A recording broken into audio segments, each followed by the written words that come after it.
Saya Ervin Uswantonisa NIM 123 akan membacakan hasil analisis penilaian autentik bahasa Indonesia. Namun sebelum itu, saya akan menjelaskan mengenai unsur penilaian autentik pada kegiatan pembelajaran. Ada 6 aspek penilaian. Yang pertama, objektif. Penilaian tidak dipengaruhi oleh subjektivitas penilai. Karena itu, perlu dirumuskan pedoman penilaian sehingga dapat menyamakan persepsi penilai dan meminimalisir subjektivitas. Yang kedua, terpadu.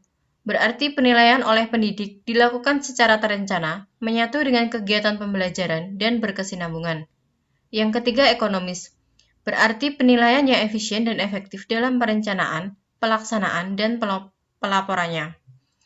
Yang keempat, transparan. Prosedur penilaian, kriteria penilaian, dan dasar pengambilan keputusan yang dapat diakses oleh semua pihak.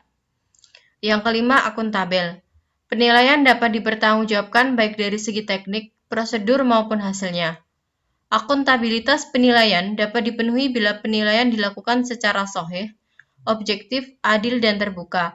Selain itu juga harus dipertanggungjawabkan kebermaknaannya bagi peserta didik dan proses belajarnya. Dan yang terakhir, edukatif. Berarti mendidik dan memotivasi peserta didik dan guru. Kemudian di sini saya akan membacakan hasil analisis penilaian autentik bahasa Indonesia.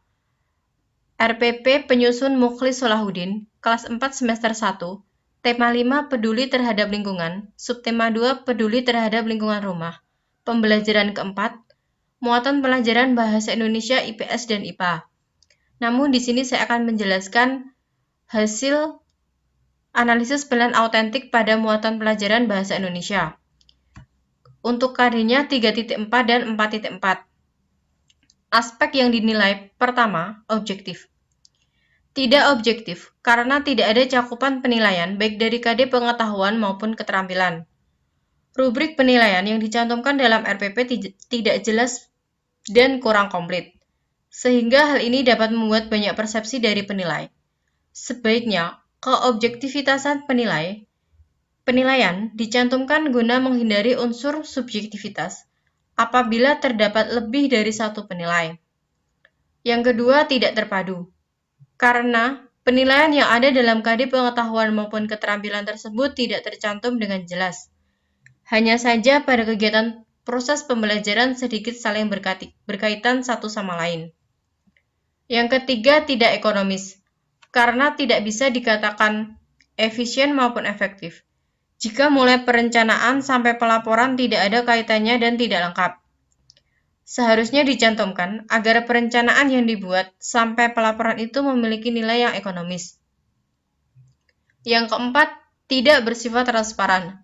Karena dalam penilaian tidak terdapat prosedur, hanya terdapat kriteria serta dasar pengambilan keputusan yang dapat diakses oleh semua agar terbuka dan bersifat objektif. Sebaiknya, hal seperti ini dihindari guna untuk mencegah adanya kesalahpahaman dalam penilaian dan sebaiknya dicantumkan supaya lebih jelas.